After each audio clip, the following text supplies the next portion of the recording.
Now let's explore how to use the measure tools. Open the measure tools here.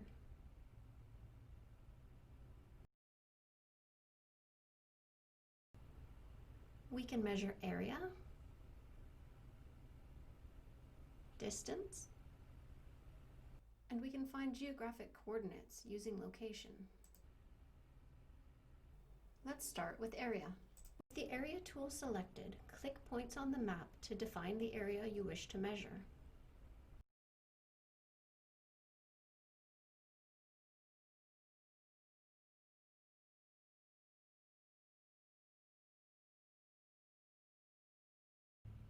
Double-click to complete. Your area measurement pops up in the measurement window. From here, we can convert units. Let's say we want to know the area of our polygon in acres as well as square meters.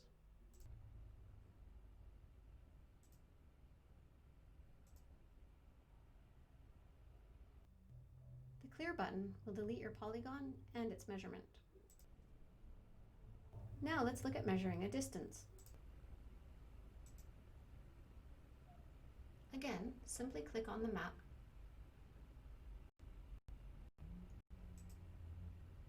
and double-click to complete.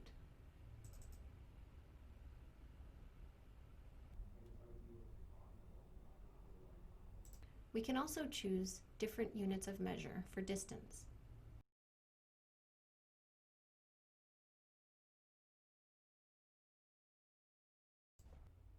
Now let's say we want to know the geographic coordinates of a single point. Select the location tool. We have degrees and degrees, minutes, and seconds.